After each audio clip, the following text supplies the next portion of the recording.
पाकिस्तान 'ਚ पंजाबी कॉन्फ्रेंसां दे सब तो वड्डे नैटवर्क पंजाबी नैशनलिस्ट फोरम वालों जी आयां नूं। चीन ते अमरीका दे नाल सीपैक दे मसले नूं पाकिस्तान पीपल्स पार्टी नूं हल करना पवेगा। पंजाब तो पाकिस्तान पीपल्स पार्टी नूं सपोर्ट करन वालियां च पाकिस्तान पीपल्स पार्टी दी सिंध क़यादत तो यह शिकवा आम तौर पर है कि पाकिस्तान च पंजाबियों की आबादी 60% होने के बावजूद पंजाब तो पाकिस्तान पीपल्स पार्टी की सिंध की क़यादत नूं बार बार पाकिस्तान ते हुकूमत करवांदा रहा है।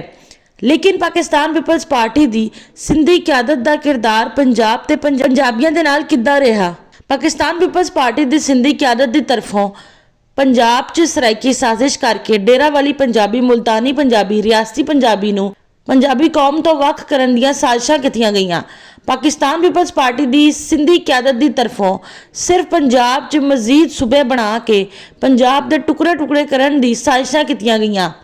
पाकिस्तान पीपल्स पार्टी की सिंधी क़यादत की तरफों कालाबाग डैम के बनन की मुखालफत करके पंजाब की ज़रात ते मुईशत तबाह बर्बाद की गई तो पंजाब च बिजली का बहरान पैदा किया गया। पाकिस्तान पीपल्स पार्टी की सिंधी क़यादत की तरफों छोटे सूबों का इस्तेहसाल करने की इल्ज़ाम तराशी करके पंजाब नूं बदनाम करने की साजिशां कीतियां गईयां। पाकिस्तान पीपल्स पार्टी की सिंधी क़यादत की तरफों पंजाब साम्राज्य ते छोटे सूबों के दुश्मन की इल्ज़ाम तराशी करके सिंधी मुहाजर, बलोच, पठान नूं पंजाबी कौम के खिलाफ मुहाजरे ते उकसा के पंजाब मुखालफ मुहाज बनाए जाते सी। पाकिस्तान पीपल्स पार्टी की सिंधी क़यादत की तरफों पाकिस्तान की फौज नूं पंजाबी फौज, पाकिस्तान की ब्यूरोक्रेसी नूं पंजाबी ब्यूरोक्रेसी के इल्काबात नाल नवाजा गया तो पंजाबी कौम की तजलीलो तोहीन की जा रही है। कि पाकिस्तान पीपल्स पार्टी का मंशूर पंजाब दुश्मनी ते पंजाबियों के नाल साजिशां ते नामुनासिब सलूक करना है। कि पाकिस्तान पीपल्स पार्टी की सियासत की बुनियाद पंजाबी कौम ते पाक फौज नूं ब्लैकमेल करके इकतदार हासिल करना है। पाकिस्तान के 2024 के इलैक्शन के बाद पाकिस्तान का वजीर आजम पाकिस्तान मुस्लिम लीग नून का शहबाज शरीफ बन चुके हैं। पंजाब की वजीर आला पाकिस्तान मुस्लिम लीग नून की मरियम नवाज बन चुकी है, जबकि सिंध ते बलोचिस्तान च पाकिस्तान पीपल्स पार्टी की हुकूमत बन चुकी है। खैबर पख्तूनख्वा च गवर्नर राज की सूरत च खैबर पख्तूनख्वा का गवर्नर पाकिस्तान पीपल्स पार्टी का होने की वजह तो खैबर पख्तूनख्वा च पाकिस्तान पीपल्स पार्टी की हुकूमत होगी।